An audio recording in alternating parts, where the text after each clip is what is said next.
Our story begins with a man who spent 3 years in the army, only to be hailed online as the god of fishing, though he uses his life as bait rather than lures. We see that instead of fish, he pulls up suitcases filled with human remains, unexploded bombs, or even entire submarines with a single cast. Once, he even snagged a hidden illegal net, sending the cheating pond owner straight to prison. To be honest, he catches everything except actual fish. In fact, he has filled the local detention center so many times that the police officers are on the verge of a collective breakdown. "Brother Imo, I beg you, please stop fishing," they plead, as we find him now by the Qingsha River on the outskirts of town. The afternoon sun is as harsh as a wicked stepmother, leaving Imo drenched in sweat, while his float remains stubbornly still on the water. Just as he is about to suffer from heat stroke, the float suddenly ripples. With a surge of joy, he grips the rod and heaves upward. But the rod doesn't budge, and a massive, strange force pulls back so hard that he is nearly dragged into the river himself. Good grief, he thinks, sensing a disaster, a truly massive disaster, is currently lurking beneath the surface. The surrounding fishermen, who had been dozing off, are quickly drawn over by the commotion to see what the excitement is about. "Not bad, young man. Look at that bend in the rod. That's got to be at least 70 or 80 pounds, one of them exclaims. They shout advice for him to stay steady and not let the line snap, urging him to play the fish carefully. Encouraged by their praise, Imo puts his full strength into it as the massive object beneath the water slowly begins to surface. Under the expectant gaze of the crowd, everyone wonders if it might be a 100-pound black carp or a giant topmouth coulter. A dark shadow gradually reveals itself, but as it emerges, we see it lacks the sleek, streamlined body of a fish. Instead, it is a bulging green woven sack, covered in tangled water weeds and river silt from soaking in the depths for far too long. It looks like a giant, hairy ball, and the onlookers begin to shake their heads in disappointment at the sight. "What a shame," they sigh. "How did he end up reeling in a bag of literal trash?" Mo's heart sinks from the clouds to the valley floor as he drags the sack ashore, only for an indescribable stench to hit him instantly. A sickeningly sweet and nauseating odor fills the air, causing a nearby fisherman to immediately start gagging from the smell. Mo pinches his nose and squats down to retrieve the hook, but his pupils suddenly contract as he spots something through a tear in the bag. A single toe, painted with bright red nail polish, pokes out, sending a shock through his brain that leaves him collapsed on the ground, unable to move. An elderly man nearby, still full of excitement, rushes over to get a better look at the catch. But a second later, the man's words cut off abruptly as a piercing, blood-curdling scream echoes across the riverbank. 20 minutes later, red and blue police lights illuminate the wild river as Mo finds himself squeezed between two officers. He isn't in handcuffs yet, but to be honest, the way they are guarding him makes him look exactly like a prime suspect. The veteran officer, Wang Jiangwo, is a captain with eyes like a hawk. One glance from him is enough to make anyone shiver. Mo tries to explain that he only wanted a bowl of fish soup and had no idea he would pull up something so gruesome. Jiangwo glances at Mo's empty fish bucket and then points toward the woven sack lying on the ground. He tells Mo that fish soup is off the menu today, and instead, it's time to head to the station for a very long chat. Inside the interrogation room, Mo clutches a disposable paper cup, feeling completely dazed while Jiangwo sternly flips through the case files. The forensic report confirms that the contents of the bag are indeed human remains, though the tissue has almost entirely decomposed. Only the limb bones and some surface adipocere remain, suggesting the victim has been dead for at least 2 years. Realizing this has nothing to do with the young man before him, Jiangwo closes the file and lets his tone soften slightly. He tells Mo to stop worrying, as their investigation proves he is simply a fisherman with exceptionally tragic luck. Then, with a hint of irony, he asks if Mo still has an appetite for that fish soup. Mo's face turns instantly pale. He waves his hands frantically, swearing that he is done with fishing. In fact, he's done with it for the rest of his life. After finishing the paperwork, we see Mo carrying his gear out of the station doors, finally free to go. Yet, that sickly sweet stench seems to linger in his nose, prompting him to look at his fishing rod and decide to throw it all away. But just as he opens the lid of a trash can, a sudden ding echoes inside his mind, changing everything. A mechanical voice echoes in his mind, announcing that his bad luck index has peaked and the fishing heat map system is now bound to him. The rules are simple. Successfully pulling something up earns points, and every single point can be exchanged for 100 yuan in cash. When he receives a 500-point starter bonus, Mo freezes mid-motion, realizing that 1 point equals $100. That means those 500 points are worth 50,000 yuan, and suddenly, the fear in his mind vanishes into thin air. In its place is a near-frenzied excitement. If fishing can lead to wealth, then he is more than ready to become a professional. Checking the time, he sees there are 3 hours left before dark, so he silently commands the system to open. A semi-transparent blue map of the Linjiang City waterways instantly materializes before his eyes. He notices a specific area glowing with a bright red light about 500 meters downstream from the crime scene, and he grits his teeth. He grabs a shared bike and pedals straight back to the Qingshui River, because to be honest, bad luck means nothing in the face of 50,000 yuan. He tells himself that even if a ghost crawled out of the water, he'd push it back down just to get paid, and soon he arrives at the riverbank. His old fishing spot is now cordoned off with police tape, where several forensic officers are still busy collecting evidence. Following the system's heat map, he finds a flat spot further downstream to set up his bait and cast his line once more. Sure enough, the rod has been in the water for less than 10 minutes when the float begins to twitch and slowly sink. This is a classic bite, and deep down, he is overjoyed, assuming this must finally be a large, wild crucian carp. He holds his breath, waits for the perfect moment, and jerks the rod upward, only to feel a familiar, heavy resistance. That soul-crushing weight causes the smile to freeze on his face as he cautiously begins to reel in the line. As the object draws closer, we see a strangely shaped item with no bag to hide it, just a few ragged fragments of clothing. They are wrapped around a pale, white bone with a distinct joint structure that looks suspiciously like a human femur. The jagged marks at the break suggest this was no natural occurrence, and in that moment, Mo's hope finally dies a quiet death. A chill runs from his feet to the top of his head as he wonders if he's found a graveyard, and with trembling hands, he reaches for his phone. "Captain Wong, you haven't clocked out yet, have you? I'm afraid you'll need to come back. I've hooked something again." When Captain Wang Jingwo arrives at the scene once more, his gaze is a mix of shock and deep suspicion as he asks Mo to be honest. He wonders if Mo used to be a tomb raider or perhaps studied the ancient arts of finding hidden treasures in the earth. Mo tells him he was simply trying to catch a fish to improve his lunch, a claim that Wang Jingwo meets with a skeptical roll of his eyes. The captain then stares intently at the bone, noting that the previous fragment was identified as belonging to a victim from 2 years ago.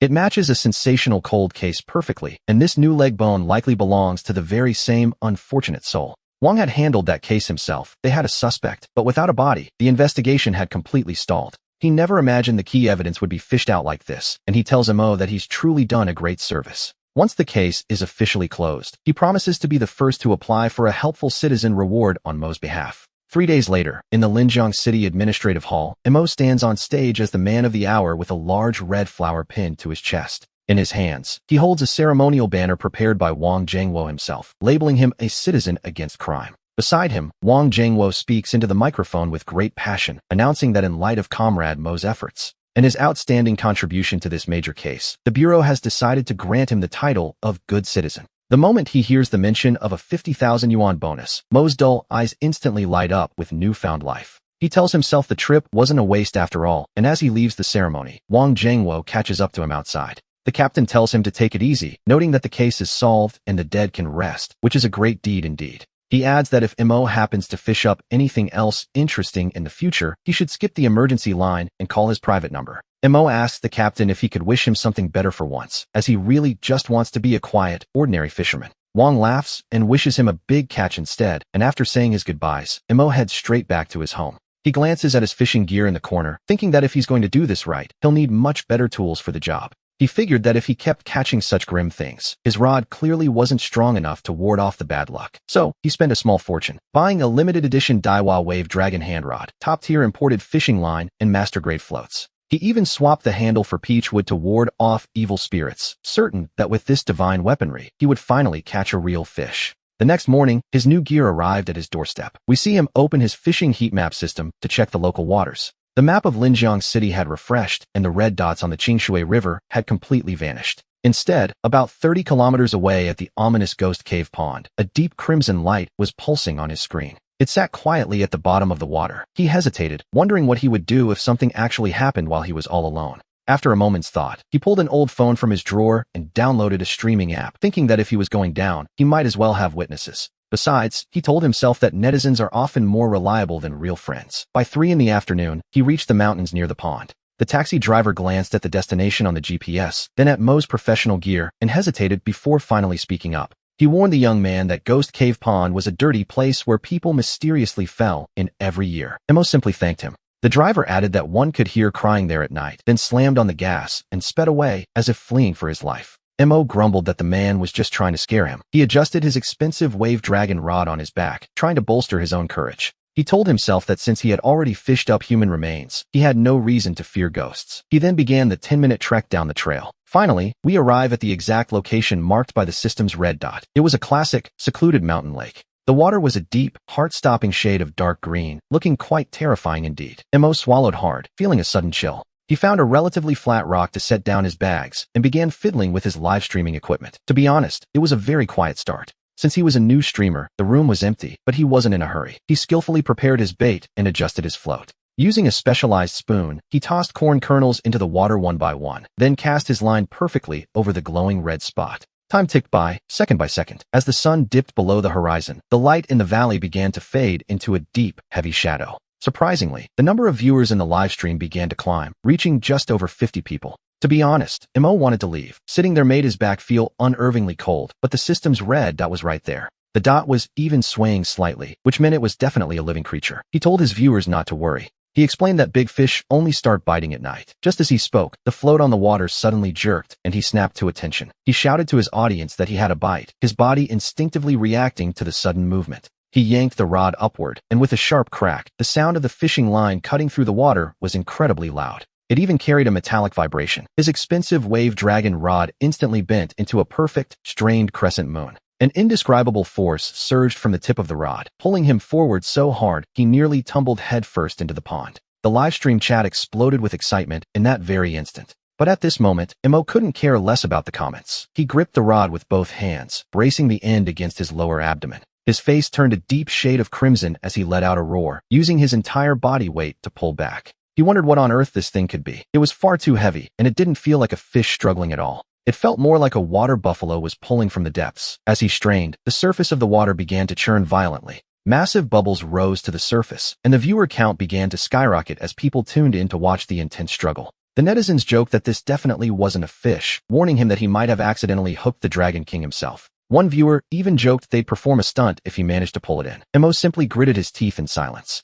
The veins on his forehead bulged, but he saw that the red dot on the system map was finally moving toward the shore. Finally, after nearly 10 minutes of deadlock, the surface broke. It wasn't a fish head, nor was it the back of a sea monster. Instead, it was a gray, metallic wing. Yes, a wing. Then, a streamlined shape began to emerge from the depths. A gray object about a meter long floated up, looking like a miniature fighter jet, yet it lacked a cockpit. We see a propulsion propeller at the tail, and Mo was left utterly speechless. In the livestream, the viewers were just as confused as he was. What exactly was this? Well, under the watchful eyes of hundreds of people in the chat, the mystery was about to deepen. Using every ounce of his strength, Mo dragged the heavy object onto the rocks and collapsed onto the ground, gasping for air. This gave him his first real chance to examine the giant. The paint was intact, and despite some tangled weeds, it looked remarkably well preserved. It clearly hadn't been submerged for long. Judging by the impact marks on the wing, it likely crashed into the pond after being damaged. A black engineering box was still attached to the belly of the fuselage, sealed tight with a strip of security tape.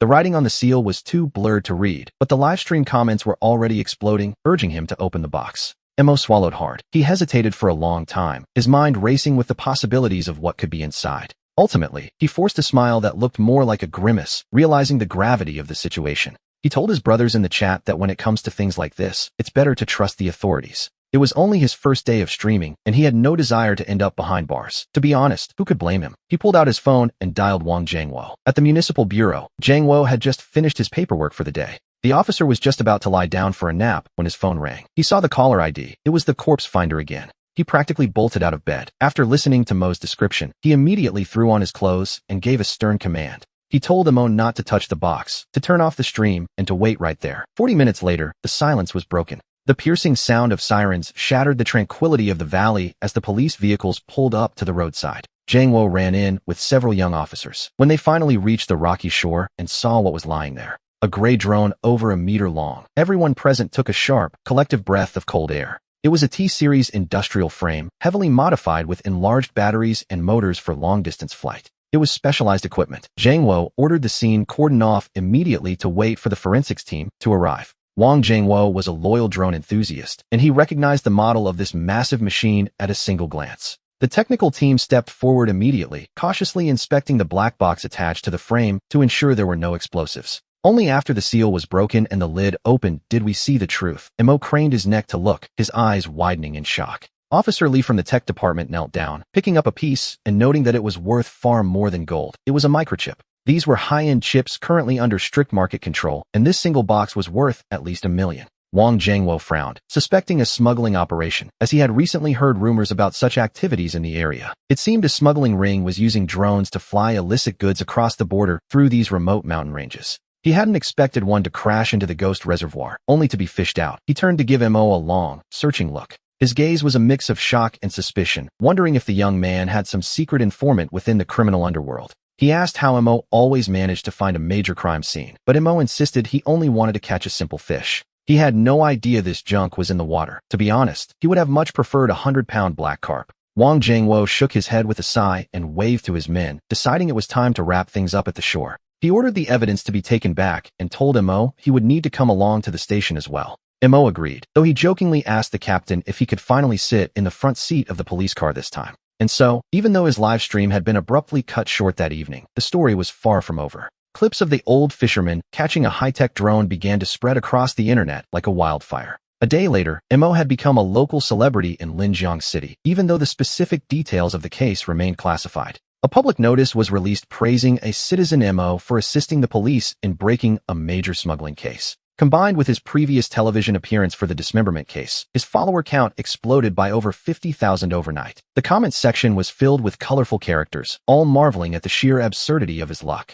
Of course, along with the fame came the rewards, as the case involved a massive sum of money and a vital lead. This time the bonus was even higher, a full 100,000, and we see Mo grinning ear to ear at his bank balance. At that moment, the system notification arrived as expected, and he didn't hesitate to exchange his points for a strengthening agent. Wrestling that drone yesterday had nearly exhausted him. He knew his body was his greatest asset and needed this upgrade. A warm current surged through him, making him feel overflowing with power, even if the process caused some rather embarrassing public flatulence. Fortunately, the results were satisfying. Now that he had money and a stronger body, it was time to enjoy life a little. He remembered the comments from last night's live stream mocking his inability to catch a real fish. So, he decided to go to the market to buy the largest tank and the most expensive fish to wash away the shame. Linjiang City's market wasn't huge, and after a lap, he still hadn't found a tank worthy of his new status. Just as he was about to leave disappointed, the silent system map suddenly flickered, and he instinctively opened the interface. Less than 2 meters to his left, a small light appeared, but this time it wasn't red, it was a golden.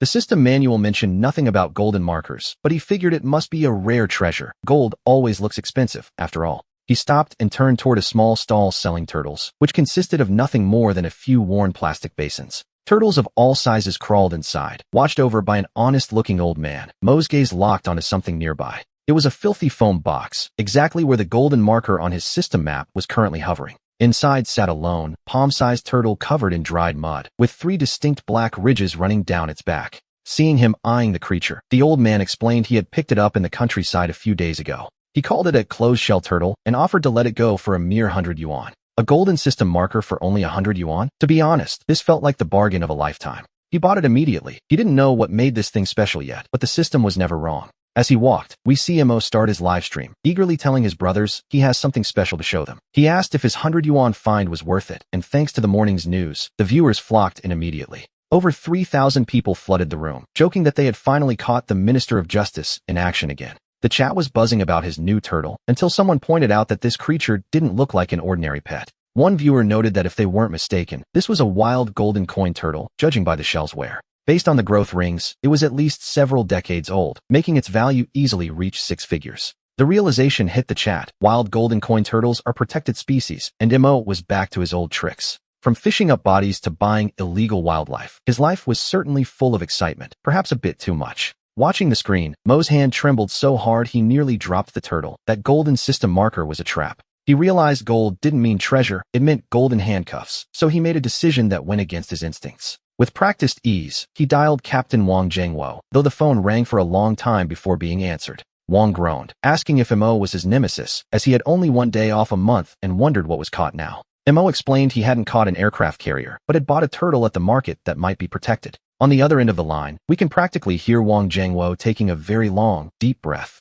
He told Mo to stay exactly where he was and not to move a single muscle. He ordered him to keep an eye on that stall, while he dispatched nearby officers to the scene immediately. 10 minutes later, Mo found himself back in a police car, a place that was starting to feel like a second home. The poor old vendor was also taken away for questioning, receiving a very sudden lesson on endangered species protection. The priceless golden coin turtle was eventually handed over to experts from the Forestry Bureau for proper care. By the time he finally walked out of the station, the sky was dark, and he found himself waiting once again. By the time he finally left the station, the sky was nearly dark, and he felt far more exhausted than if he had spent the day fishing. He hadn't earned a single cent from that golden light. In fact, he was down 100 yuan, but just as he prepared for bed, the system chimed. To his ears, it sounded like heavenly music. Mo bolted upright in bed as he read the new skill, Fish Affinity. It lowered their alertness, which was essentially a juvenile fish aura for any catch. Finally, he might actually catch a living fish. He looked at his ripple dragon rod in the corner, the fire of ambition reigniting in his eyes. With a skill like this, it would be a tragedy not to go after some giants and give a fishery owner a run for his money.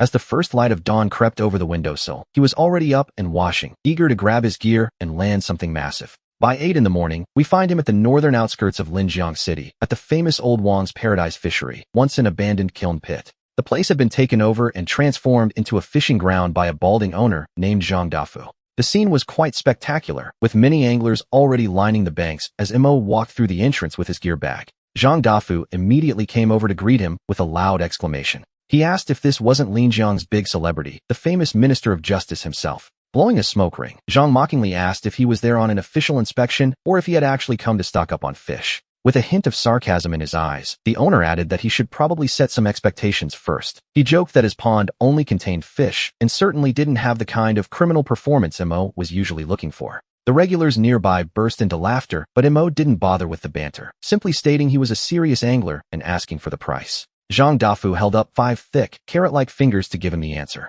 For the trophy pit, mostly big crabs with some grass carp and common carp mixed in, it would be 500 yuan for 4 hours. The buyback rate was 4 yuan per pound, but the initial 500 yuan fee made Mo pause in disbelief. He asked if these fish were being raised on a diet of gold bars, prompting a mocking chuckle from Zhang Dafu. Zhang Dafu pointed toward the pond behind him, telling Mo that if he found it too expensive, he should head to the wild river where it was free. He joked that Mo might even fish up an old teacher there, whereas his own pond had just been stocked with 2,000 pounds of fresh carp. Every single one weighed over a pound, and Zhang claimed that if Mo had the skill to fish the pond dry, he would accept the loss. Mo felt a spark of anger. A typical private pond usually cost 200 or 300, making old Zhang's prices truly extortionate. Determined to teach the man a lesson, he pulled out 5 large bills, deciding that 500 yuan was a price he was willing to pay. He warned Zhang not to cry if he ended up breaking the bank, but Zhang Dafu reacted as if he had just heard the world's funniest joke. Pointing to the other guests, Zhang declared that if Mo could catch 50 pounds today, he wouldn't just refund the 500 yuan.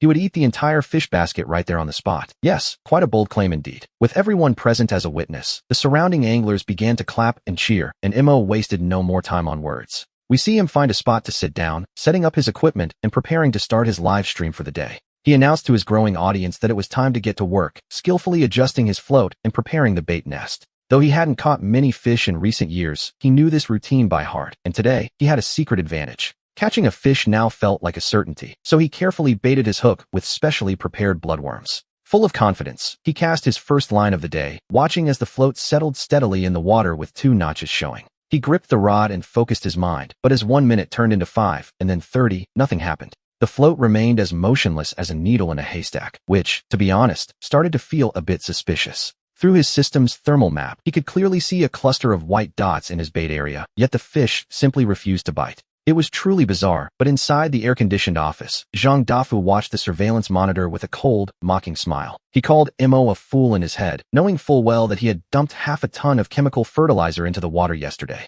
His goal had been to lower the oxygen levels, ensuring the fish would stay sluggish and uninterested in any bait. As the minutes ticked by, sweat began to bead on Mo's forehead, and he worried he might end up shooting himself in the foot today. Even the mood in his live stream chat was starting to shift, with viewers growing restless at the lack of action. Feeling the pressure, he took a deep breath and silently commanded his system to activate its full capabilities. He triggered the fish affinity skill, urging them to move, and an invisible wave rippled out from him as the center. The wave spread beneath the surface, and a second later, a truly magical scene unfolded on his thermal map. Those lazy white dots began to stir restlessly, scrambling over one another to swarm toward his baiting spot. The once calm water suddenly began to churn as if it were boiling, and Mo's eyes lit up as he gripped his fishing rod. He shouted to his live stream audience to watch closely, telling them that the moment they had been waiting for had arrived. The fish had entered the nest, and the viewers were stunned by the sudden change in the water, wondering what on earth was happening. The water looked like it was exploding, signaling a massive catch, but the situation was developing in a way that even Mo hadn't expected. The fish had certainly arrived, but they didn't seem interested in eating the bait at all.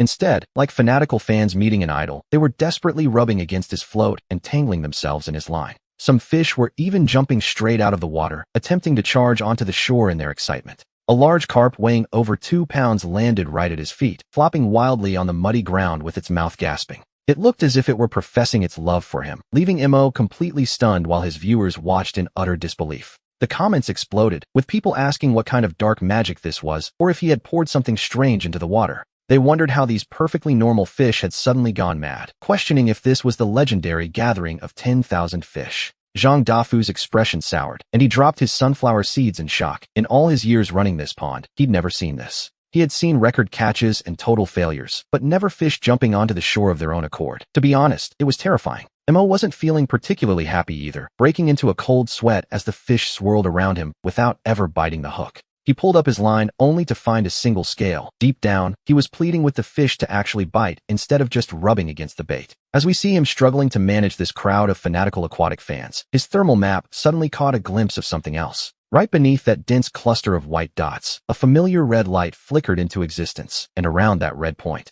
ripples of light began to radiate outward like sonar waves. Mo's heart skipped a beat. It was another red dot, of course. He knew then that the system would never let him fish in peace, but a sudden realization struck him as he looked at the water. He turned and shouted toward the distance, asking Zhang Dafu if there was something wrong with these fish. He wondered why they wouldn't sink to the bottom, while Zhang Dafu approached from behind, eyeing the chaotic pond with deep suspicion. Hearing the question, the owner stiffened his neck and argued that the heat and low pressure made it normal for fish to float. He told Mo that if his technique was lacking, he shouldn't blame the fish, which prompted a cold smile from our protagonist. Mo glanced back at the red dot glowing at the bottom of the map, and then turned to the camera with a grin for his viewers. He told his audience that since Boss Zhang thought his skills were poor, they were going to try a completely different way of playing. Right in front of everyone, he began changing his gear, swapping to a heavy-duty line nearly as thick as a shoelace. He added a triple-barbed anchor hook. Although his fish affinity skill was failing him, he had never missed a red dot before. Zhang Dafu watched the line change, his eyelids twitching nervously at the sight of the heavy equipment.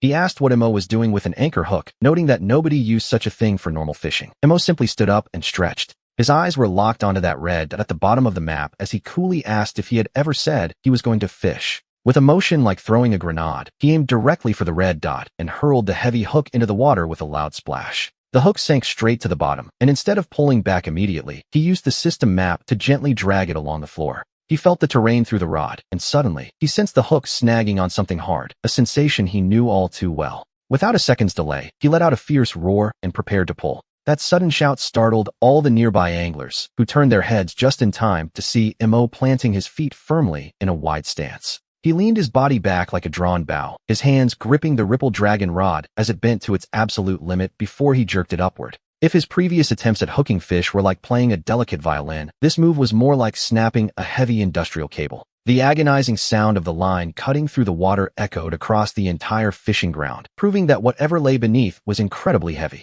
Instead of pulling the object to the surface, the force nearly sent Mo stumbling back. Seeing this, Zhang Dafu quietly let out a sigh of relief. The owner immediately began jumping and shouting with a sense of newfound confidence. He yelled that the hook was snagged on the bottom, telling Mo that he was certain it was stuck on some underwater debris. He warned that if the line snapped from being snagged, it wasn't his problem, which, to be honest, was exactly what he was hoping for. The viewers in the live stream were equally shocked by the scene, and the chat began moving so fast, it was almost impossible to read. They commented that Mo looked like he was in a game of tug-of-war and feared the rod would surely snap under the pressure. But then, we see the tip of the rod begin to twitch. It wasn't a snag after all, but something far more unusual. It wasn't the thrashing of a fish, but a high-frequency, subtle vibration, as if an electric motor were humming deep beneath the surface. Mo's jaw tightened, and the veins on his forehead began to bulge as his body, enhanced by the physical strengthening serum, surged with power. With a final, explosive burst of strength, he roared for it to come up, and a massive plume of murky water began to churn.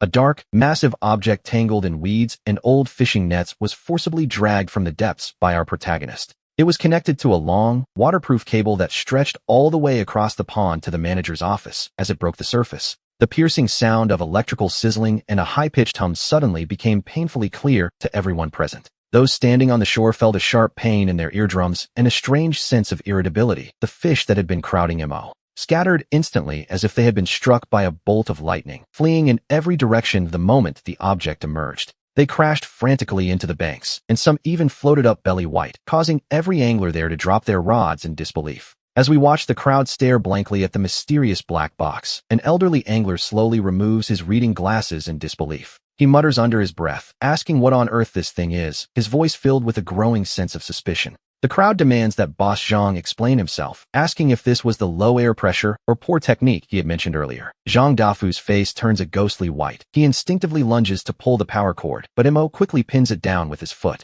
Mo addresses the crowd, calmly explaining that if he isn't mistaken, this device is a high-frequency ultrasonic fish repeller. It is essentially the electronic version of a devastating drift net, and as the realization sinks in, the surrounding anglers explode in fury. One man curses, finally understanding why he never caught anything, realizing it was this man's dirty tricks all along. Another angler notes that once this device is turned on, every fish within 50 meters suffers something akin to a massive concussion. In such a state, the fish wouldn't even think about eating. They are lucky just to stay alive, to be perfectly honest. A dozen enraged veterans, brandishing their heavy net frames and rod stands, surround Zhang Dafu until his legs turn to jelly from fear. He stammers that it's all a misunderstanding, claiming it was just something left over from the past that he accidentally turned on. The crowd isn't buying it, shouting that he's a liar and asking who he thinks he's fooling with such a pathetic excuse. They point out that the wiring is brand new, and just as the tension reaches its breaking point, we hear a sudden development. The sharp wail of a police siren approaches from the distance. It seems someone had the foresight to call the authorities after all. A familiar pair of sturdy legs steps out of the car as Wang Zhengwo appears in plain clothes, clutching a bag of fresh buns. It seems he was called in before he could even finish his breakfast, and his gaze sweeps the crowd before landing squarely on Mo. The officer takes a deep breath and rubs his temples in a long, heavy silence that speaks volumes about his current mood. He asks Mo if he somehow planted a GPS tracker on him to find him whenever he's off duty, which is a fair question. He complains that he just wanted to enjoy a quiet breakfast, yet Mo has managed to stir up this massive commotion already. Mo points to the fish repeller on the ground with a look of pure innocence, insisting to Captain Wang that his intentions were honorable. Mo reminds the officer that, as we know, he hasn't managed to catch a single fish in several days. He had come to this pond specifically to fish today, yet somehow, he ended up catching this strange device instead. He suggests that the owner is essentially a fraud, and at 500 per person, the total amount is certainly no small matter. Mo claims he's just doing a public service, while Wang Jingwo looks at the still buzzing cheating device with a mix of irritation and amusement. Although this type of case isn't usually handled by his unit, since they've stumbled upon a potential mass fraud, they can't simply ignore it. Wang Jingwo waves his hand, and his team immediately steps forward to take Zhang Dafu into custody, which is a satisfying sight. The live stream chat erupts in celebration, with the screen filling with praise for the great official and his swift justice. After clearing the scene, Wang Jingwo claps Mo on the shoulder, calling him his little brother with a wry smile. He remarks that in just 2 days, Mo's business scope seems to have expanded from catching violent criminals to uncovering economic crimes, while Mo looks down at his empty fish basket with a rather bitter smile. Mo tells the captain he's being too kind, admitting that, to be honest, he would have much preferred catching an actual fish. He laments being empty-handed again, but Wang glances at the basket and points to a fish still flopping on the shore. The officer points out there's a perfectly good fish right there, but Mo simply kicks it back into the water and shakes his head. In the mind of a true fisherman, picking a fish up off the ground simply doesn't count as catching it. He vows that next time, definitely next time, he will catch a real fish with his own rod, as a matter of principle. As Wang Jingwo drives away with sirens wailing, a new notification suddenly flashes across Mo's system interface. It occurs to him that this business might actually be more profitable than actual fishing, a thought he quickly tries to shake off. He dismisses the dangerous idea, reminding himself that he is a fisherman, not a bounty hunter, and he mustn't lose his way. Seeing that it's still early, he picks up his empty basket to find a new spot, completely unaware of what is happening elsewhere. Because of a viral photo, Mo has already become a living legend within the fishing circles of Linjiang City. In the photo, we see him holding his signature ripple dragon rod, standing over his gear with the seized fish pond in the background. With police lights flashing behind him, the caption was only 1 line long, yet every single word hit like a ton of bricks. By 1 in the afternoon, Mo had packed his gear and arrived at the entrance of the Happy Angler Club in the east of the city. Since old Zhang's place was a fraud, he decided to try a legitimate one, run by an owner rumored to be an honest man. It had a great reputation in the fishing community, but it was quite far from his home, making this his very first visit. He was just about to ask about the fees when the old gatekeeper's eyes widened, looking as if he'd just seen a ghost. Without a word, the old man turned around and bolted back into the park as fast as his legs could carry him. He shouted for the boss to run, screaming that the man who sends people to prison had finally arrived at their gates. Mo watched the old man flee with a head full of questions, but within 30 seconds, the owner rushed out clutching 2 cartons of premium cigarettes. Before Mo could even speak, the owner shoved them into his arms, looking absolutely desperate to get rid of him. The owner begged him to just go somewhere else, calling him a master and explaining that his was only a small business. He pleaded for Mo to show some mercy, insisting that these 2 cartons of cigarettes were a gift if he would only leave. The owner begged him to go play somewhere else, but he just insisted that he was there for the fishing, and nothing else. The owner, calling him Master Shun, admitted it wasn't that he wouldn't let him fish, but that he was truly terrified of what might happen. He feared that if Mo cast his line, he might accidentally hook the skeletal remains of his great-grandfather, which he simply couldn't handle. The owner handed over his phone with a bitter smile, and 10 minutes later, we find our protagonist in a rather strange position. He stood by the roadside clutching his 2 cartons of cigarettes, feeling utterly bewildered by how his simple hobby had gone so wrong. He wondered how he'd become an enemy of the entire industry, unable to enter a pond, and seemingly cursed by the heavens to never catch a fish. Just then, the phone in his pocket vibrated, and he pulled it out to find a voice message from his old fishing buddy, Chun. Chun laughed as he told him the news. Apparently, Mo had been officially blacklisted by every single fishing pond in Linjiang City. Mo rolled his eyes and typed a sharp "get lost" to Chun, who quickly sent another voice message telling him not to be discouraged. Chun suggested that if he couldn't go to the ponds, he should try the reservoirs, like the Dragon King Reservoir in the neighboring county. There were places like the Blackwater Pool, a bit far, yes, but the fish were huge, wild, and nobody would care who he was. Hearing this, Mo's eyes lit up. In a reservoir that vast, there would be no owners to stop him from fishing however he pleased. However, he soon realized a new problem. The distance was too great to keep lugging all his heavy gear back and forth in taxis. He glanced at the balance on his phone, and a wild idea began to take root in his mind. He needed a car, and he needed one now. Not just any car, mind you, but a dedicated angler's vehicle that could handle heavy loads and off-road terrain. With newfound determination, he decided to forget the commercial ponds. He was going to conquer the great reservoirs and start his expedition. Moving with purpose, he arrived at a dealership, spent 10 minutes picking out a rugged off-road vehicle, and immediately hit the gas. He sped out of the dealership, leaving nothing behind but a cloud of exhaust and a group of stunned, open-mouthed salespeople. And right at that moment, we hear that familiar ding sound echoing in his mind once again. The system detected that our host now possessed a motorized vehicle, and as a result, the fishing heat map was being upgraded. The expedition mode map was now fully unlocked, expanding the current scanning radius to a staggering 100 kilometers. As he watched the virtual map expand countless times over before his eyes, he felt a sudden surge of grand ambition. To be honest, he felt as if every reservoir in the entire city of Linjiang was now part of his personal kingdom. However, it was currently rush hour, and the expressway leading out of Linjiang was heavily congested when a sudden sound erupted from the right. It was the deafening roar of a powerful engine, and he turned to see a heavily modified Raptor F-150 idling beside him. The truck towered over his own, pulling a small lure boat on a trailer, a setup that easily cost over $100,000. The Raptor's window rolled down to reveal a red-haired youth in sunglasses, resting one hand casually outside the door. On his wrist sat a luxury Richard Mille watch. Just as Mo was sizing him up, the red-haired youth noticed him and took off his glasses. With a look of utter disbelief, the youth shouted, "Wait, what the? You're the Minister of Justice." He asked if he was the Mo who fished up corpses. Mo, feeling a headache coming on, rolled down his window and replied crossly, "I am Mo, but I am a fisherman," he insisted, though the red-haired youth, Zhao, only laughed harder at that. Zhao pointed at the gear in the back seat and teased that he'd watched both of Mo's live streams without seeing a single fish. He mockingly asked if Mo was heading out to deliver more goods to the police, making Mo want to just drive away immediately. Zhao introduced himself as being from the Lure Club, claiming everyone knew him, and then issued a sudden challenge to our minister. He wanted to see who was better. Hearing the name, Mo realized this guy was actually quite famous in the local fishing circles. He was a rich kid with family money, the type who had every top-tier gadget imaginable, but rarely caught an actual fish. Mo tried to decline without a second thought, but Zhao wasn't about to let him get away that easily. Zhao explained he was heading to the Dragon King Reservoir, where he heard some massive predatory carp were biting.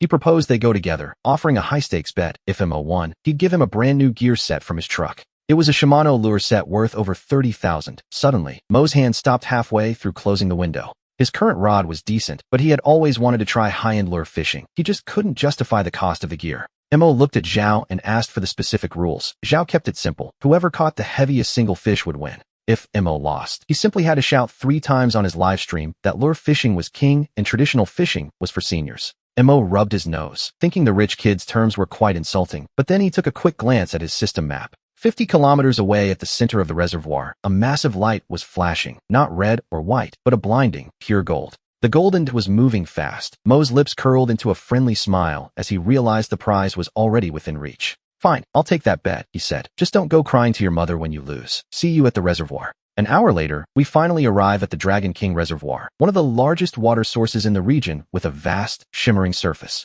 The fading light of the sunset scatters across the water like a painting, though Mo is in no mood to admire the scenery. That's because Zhao is currently standing on his incredibly expensive-looking inflatable lure boat, showing off like a man possessed. He boasts about his bait-casting reel, his long-distance casting technique, and his high-tech carbon fiber fish finder. He claims technology changes lives, while Mo simply stands on the muddy bank and quietly pulls out his own ripple dragon rod. Both of their live streams are active, and with Zhao being a popular streamer himself, the hype surrounding this duel has absolutely exploded. The viewers are torn between the rich kid and the Minister of Justice, with many doubting who will actually come out on top. Some believe our minister has supernatural luck on his side, even betting snacks that he'll find a way to win. Others joke that he'll probably just fish up a water ghost. Soon, the competition officially begins, and money clearly has its perks. Though Zhao's technique is mediocre, his position in the deep water structure is perfect, and in under 10 minutes, he hooks a small perch. As he pulls it from the water, he laughs triumphantly, asking Master Mo how things are going on his end. He mocks Mo for playing in the mud, but Mo remains completely unfazed by the taunts directed at the camera. He is focused entirely on the system interface, watching that golden dot swimming rapidly in the center of the reservoir. Once he confirms it's a living creature, he activates his beginner fish affinity skill, sending an invisible wave through the water. However, this time it doesn't trigger a massive swarm of fish like it did back at the private fishing pond. Seeing Zhao land yet another fish, Mo decides to go all in, spending 100 points in the system shop. He exchanges them for god-tier bait and uses all his strength to hurl spoonful after spoonful into the deep water. Zhao watches this and shakes his head, thinking Mo is being foolish for trying to bait an area so far from his rod. He assumes Mo is just feeding the fish for free, but Mo ignores him and waits. 5 minutes later, the golden dot suddenly stops. Then, it abruptly shifts direction, charging toward Mo's position so fast, it leaves a golden afterimage on the map. Mo's heart begins to race with excitement, knowing that a golden dot of this size represents a truly rare and magnificent treasure. The moment his line hits the water, the float vanishes with terrifying speed, sinking deep into the depths in a mere second. Even his ripple dragon rod is jerked downward violently, the tip plunging straight into the water as a force 10 times stronger than the drone incident travels up the rod. Mo lets out a roar, shouting for the creature to rise as he heaves upward with both hands. A sharp crack echoes as the specialized heavy-duty line screams under the strain, and the water's surface suddenly explodes. A massive, shimmering golden tail slaps the water, sending spray everywhere in the sunset. Zhao is so stunned, he actually drops his own rod. Pointing at the churning water, Zhao stammers in disbelief, wondering aloud if he's just seen a literal golden dragon. Under the fading light, that giant golden tail seems bathed in a holy glow before it strikes the surface and dives back down. The resulting wave nearly capsizes Zhao's small boat, while Mo clings to his rod, feeling the terrifying power surging from below. His expression is one of more pain than joy, but looking at that blindingly bright golden, his determination reaches its limit. Whether it's a dragon or a worm, he tells himself that since it took his bait, it belongs to him now.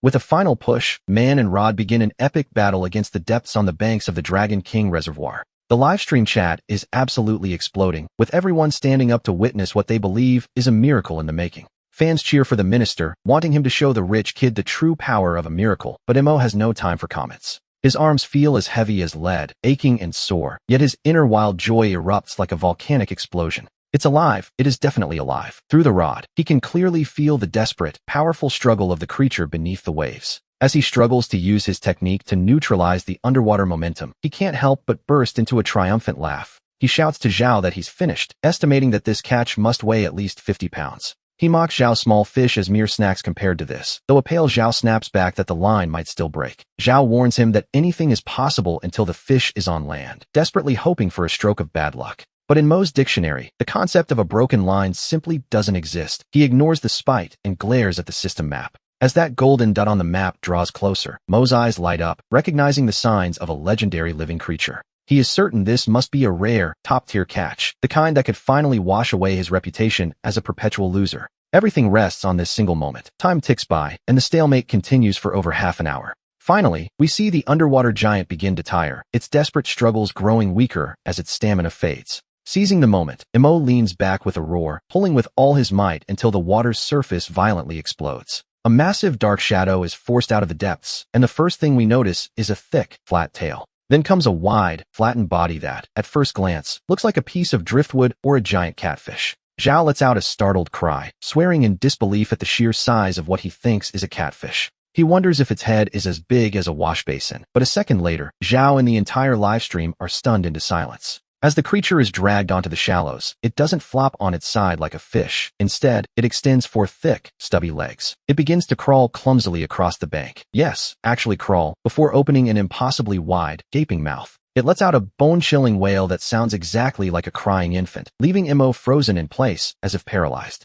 He stares at the dark, slimy creature with four legs, listening to it cry out into the evening air. The joy on his face slowly shatters, replaced by a look of pure, silent despair. To be honest, he looks like he wants to cry too. Back on the boat, Zhao is so terrified he nearly falls into the water, pointing a trembling finger at the thing on the shore. He stammers, asking Mo if his luck has gone too far this time, demanding to know what on earth that thing is. He wonders if it's a water ghost or some spirit taking form. In the live stream, the chat goes silent for a moment before erupting. The viewers are losing their minds, swearing and questioning what this monster could be, with some suggesting it's a giant loach. But others quickly realize the truth. It's a giant salamander, a baby fish, and a wild one at that. At over 50 pounds, its cries are enough to terrify anyone, and poor Mo looks like he's about to have a complete breakdown. As he watches the massive creature blinking its innocent little eyes and wailing in the mud, 1,000 chaotic thoughts race through Mo's mind. He tells himself all he wanted was to catch a simple fish, yet somehow, he's managed to pull up this ancient ancestor instead. The giant salamander on the ground seems to sense his rejection, crying even louder with a shrill, aggrieved sound that makes Mo jump in fright.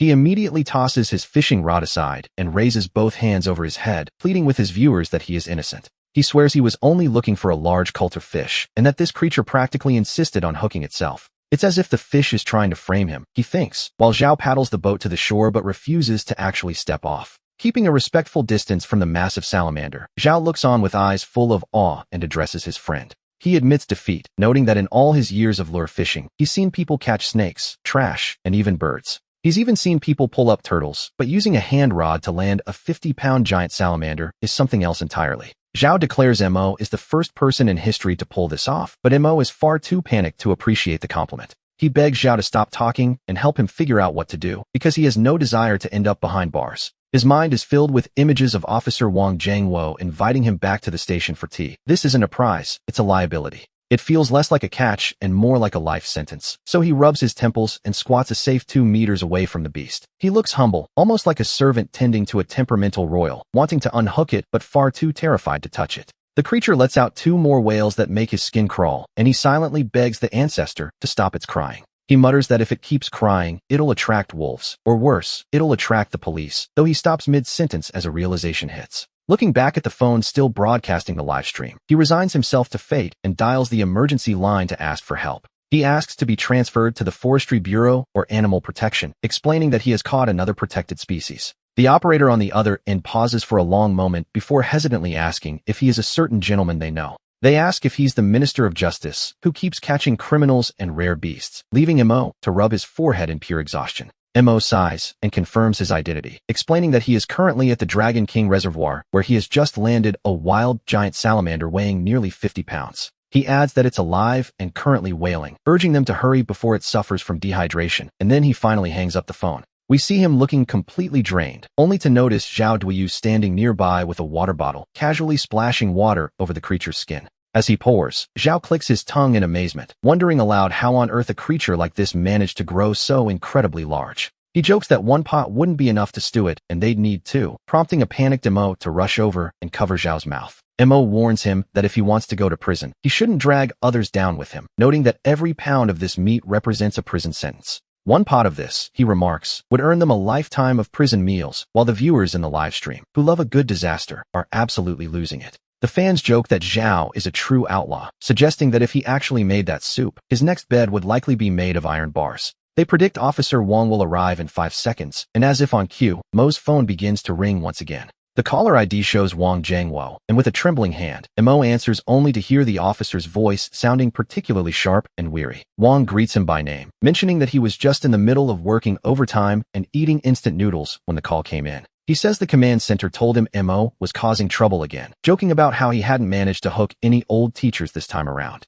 Mo looks like he's on the verge of tears, trying his best to explain the absurdity of the situation to the skeptical officer. He simply nods and ends the call, and 40 minutes later, several pickup trucks marked with forest security insignias appear in the distance. As they bounce along the rugged mountain road, their headlights pierce the darkness and illuminate Mo's face, which is a mask of pure exhaustion. Wang Jingwo has indeed come along, and the first thing he does after stepping out of the truck is walk over and pat Mo on the shoulder. He can't help but let out a sudden burst of laughter, and seeing Mo's resentful expression, he quickly offers a half-hearted apology. He admits the scene is just too perfect, wondering how out of all the anglers out there, Mo was the only one to hook such a creature. Several experts in white coats quickly surround the area, gently moving the giant salamander into a professional-grade water tank. The lead expert, Old Lu, is so excited that his beard is practically trembling as he declares the creature to be an absolute masterpiece of nature. Old Lu declares with absolute certainty that this is the largest wild giant salamander ever discovered in our Linjiang city. Judging by its size, he estimates it must be at least 50 or 60 years old, a true little longevity star of the water. After saying this, he turns and tightly grips Mo's hand, his eyes brimming with genuine gratitude. He tells the young man that he cannot thank him enough for what he has done today. This creature, he explains, holds immeasurable value for their research into the local aquatic ecosystem. Mo has performed a great service, though he can only manage a strained smile before hesitantly asking a question. He worries that the hook scratched the creature's mouth and wonders if it can ever return to the Dragon King Reservoir. The expert reassures him that the hook missed anything vital. After some disinfection and a few days of rest, they will bring it right back home. Hearing this, Mo finally relaxes as Old Lu signals to his team. His assistant understands immediately, returning to the truck to retrieve a prepared silk banner and a red envelope. Old Lu hands them over, explaining that this is a small token of appreciation from the Forestry Bureau. It includes a 2,000 yuan cash prize, not a fortune, perhaps, but a sincere mark of their respect. He hopes Mr. Mo will continue this noble spirit, and as Mo looks at the gold lettering on the banner, which names him a guardian of fish and ecology, he feels a wave of dizzying irony while the experts depart. The divine beast that had been wailing for hours is finally driven away, though it seems to give Mo one last look. He can't tell if it's thanking him for its life or mocking his luck, but at last, the scene falls silent. Zhao Duyu then opens the trunk of his raptor and pulls out a sleek, professional-grade alloy case. A bet is a bet, he says, presenting the latest Shimano spinning reel and a high-end lure rod. The set is worth 38,000 yuan, and though Mo's hands itch to take it, he hesitates at the price tag. He asks if it's too much, but Zhao insists he take it, clearly hoping to stay on the good side of such a lucky angler. Zhao laughs, telling Mo he only asks for one thing. If he ever hooks a dragon or a phoenix next time, he just wants a chance to touch it. Mo looks down at the heavy, top-tier lure equipment in his hands, then at his empty fish basket, and can only let out a long, weary sigh toward the sky. He tells himself he only wanted a simple bowl of fish soup. Why must it be so difficult? On the way back home, his mood is a strange mix of pain and joy. It was a heart-pounding day, yet he walked away with 2,000 yuan in cash. Add to that a 30,000 yuan gear set, and Zhao Duyu calling him master at every turn while dragging him into an elite local angling group.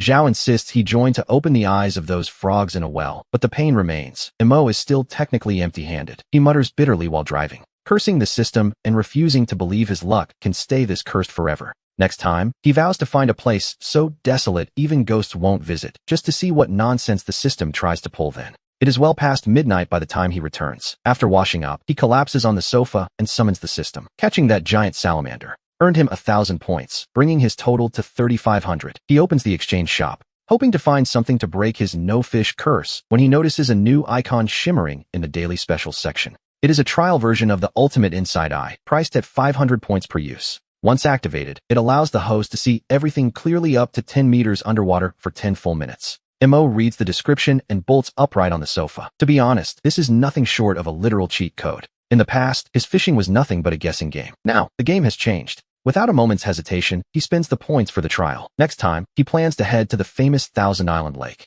a place where they say the fish are so thick you could walk across their backs. He refuses to believe that if he watches a fish swallow the hook, he'll somehow end up pulling out another ancient relic. He is lost in these pleasant thoughts when a news notification pops up on his phone. The headline catches his eye: Linjiang Flash News. Recent heavy rains have caused upstream water levels to rise sharply. Fishermen in the downstream waters of Duanhong Bay have discovered a large amount of mysterious floating debris, a place rumored to be a century-old site. The news reports it as the site where a merchant ship carrying silver bullion sank, and treasure hunters are already flocking to the area. Intrigued by the sunken silver of Duanhong Bay, Mo quickly opens the System Maps Expedition mode to investigate the location. He sees a light on the river path glowing a deep, purplish red, flickering with a faint black aura, and right beside that light, there are several golden spots densely packed together, red points paired with gold points, a truly striking visual. He wonders what this could mean. Could it be that great danger is accompanied by even greater opportunity? Perhaps an ancient teacher is guarding treasures at the bottom. He gulps, feeling tempted, though his reason warns him against it.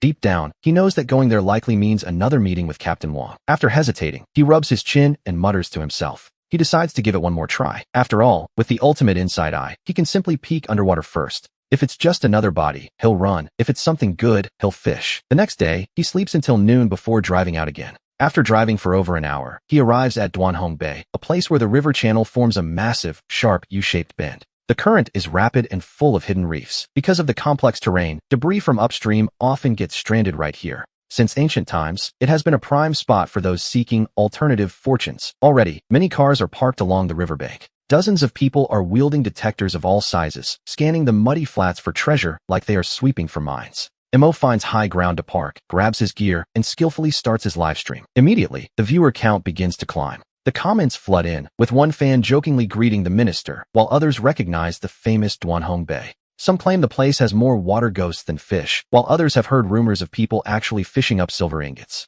One message stands out. "Master, you're at Duanhong Bay too? I'm on my way. Save a spot for me." That last comment came from none other than Zhao Duoyu. Mo simply offers a casual reply as he continues walking forward. Carrying his gear, he avoids the crowd of treasure hunters and heads alone to a deep backwater where the current is strongest. This is the exact spot on the system map where the purple, red, and golden lights overlap. He takes his stand upon the coastal rocks. He glances down at the murky, yellowish water of the river, and under his breath, he activates the ultimate inside eye. A refreshing coolness washes over his eyes, and the world before him shifts as the muddy water begins to transform. In his vision, the river becomes crystal clear, as if switching to a 4K ultra-high-definition feed that pierces straight to the bottom. He can't help but let out a startled exclamation. The riverbed looks like a massive junkyard filled with rusted frames and old bicycles. We even see the skeletal remains of half a tractor resting down there. But his gaze is quickly drawn to a depression in the deepest part of the bay, hidden beneath the piles of industrial waste. There, scattered about, are several coin-sized circular objects emitting a faint, crystalline glow.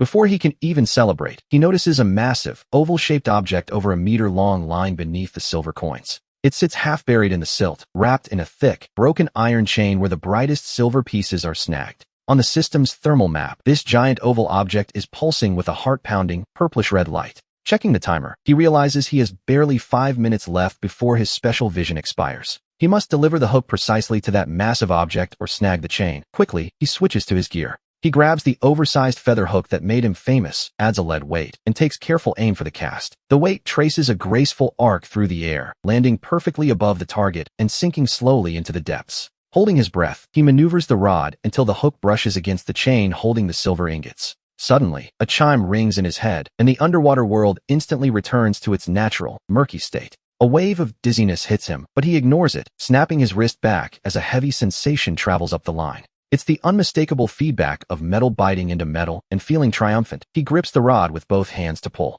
However, the object beneath doesn't budge an inch. It feels as if he's hooked the earth itself. It is, quite frankly, incredibly heavy. He ponders the situation until a new idea strikes him. If he can't pull it up, it's time to bring out the heavy weaponry. Before long, everyone witnesses a rather unique tug-of-war match unfolding right there on the banks of Broken Red Bay. On one side, we have his brand-new off-road vehicle, and on the other, an unknown giant lurking deep beneath the white water. He pulls the electric winch cable and a nylon rope from the car, sliding a slipknot down along the tensioned fishing line. Relying on his memory from the inside eye and the tactile feedback in his hands, he manages to loop it around an iron ring on the massive object. This maneuver leaves the viewers in the live stream completely stunned, wondering if he is inventing an entirely new way to fish. After all, what kind of fish requires a winch? There is a growing sense that whatever happens today will be anything but small. Ignoring the flood of comments, he stands on the shore with the winch remote in hand and finally presses the button. The winch motor emits a strained hum as the steel cable snaps taut, causing the front of the off-road vehicle to dip slightly under the pressure.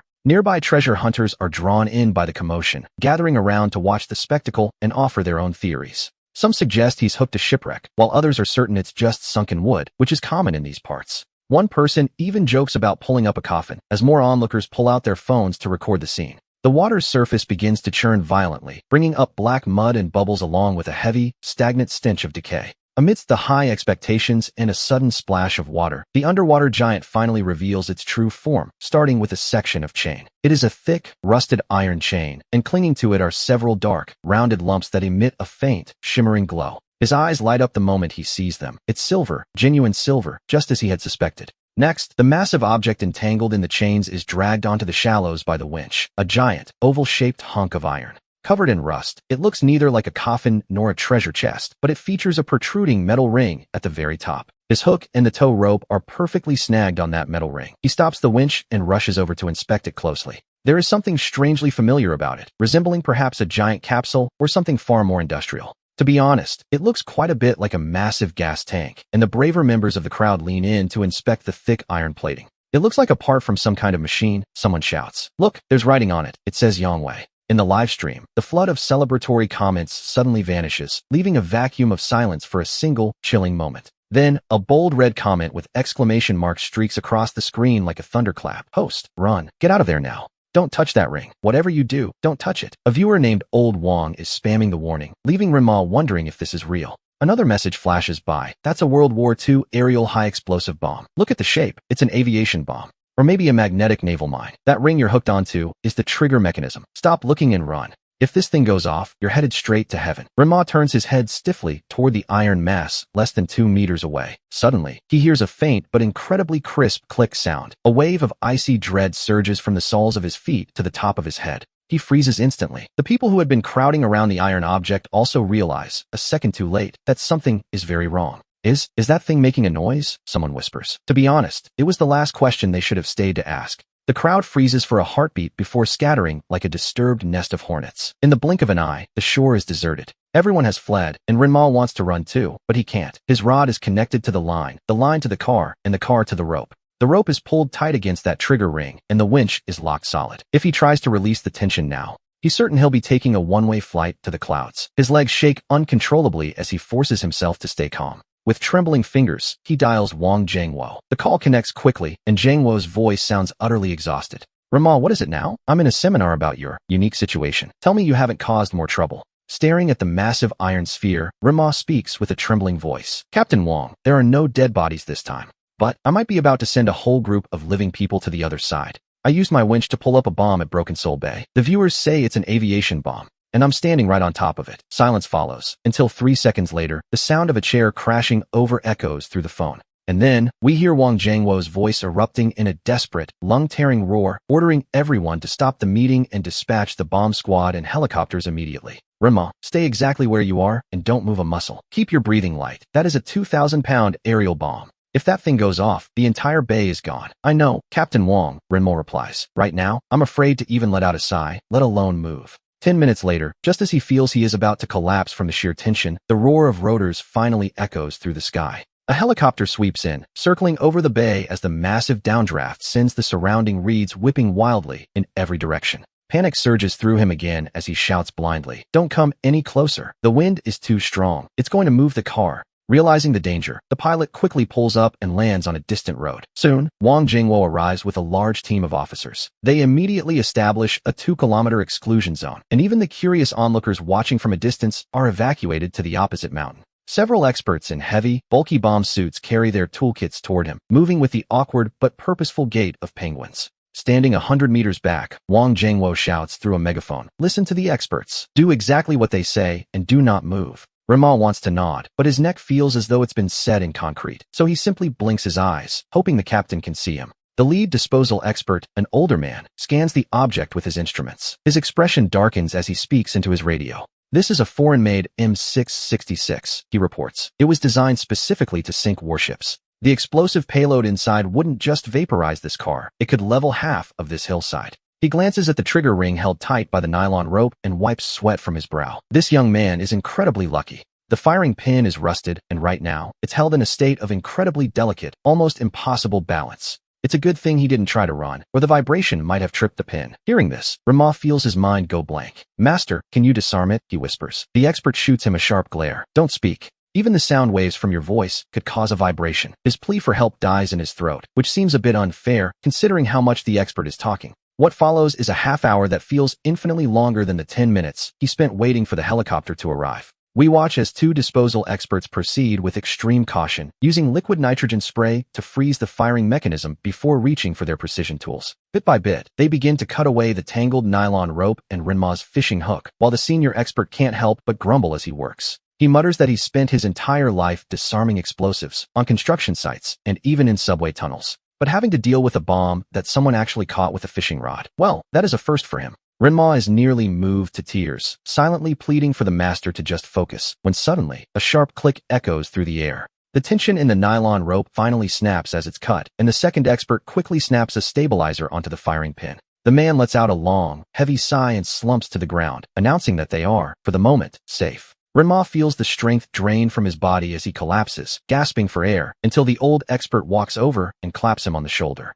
The man tells him quite bluntly that he should consider his life a gift he managed to reclaim today. At that moment, Wang Jiangwo rushes over, his finger trembling with pure frustration as he points it directly at the young man. He asks Renma if he's trying to give him a heart attack with these daily life-threatening antics, but Renma insists he's been wronged. He explains that he was only trying to fish for some silver coins, but then a sudden thought strikes him and he turns his head. He looks toward the massive bomb now surrounded by special police, or more accurately, he looks at the iron chain wrapped around it. He weakly asks Captain Wang if the silver attached to that chain still counts as his catch, causing the air to freeze for a heartbeat. Wang Jiangwo is so exasperated, he actually laughs, marveling that the boy is still thinking about silver after nearly losing his life. He remarks that with such a reckless obsession with money, Renma is practically wasting his talent by not being an undercover agent. The captain bends down to pick up the chain, weighing the dark metal pieces in his hand before declaring them cultural relics that must be confiscated. Renma lets out a mournful wail, realizing all his terrifying hard work was for nothing as Wang Jiangwo hands the chain to the administrative department.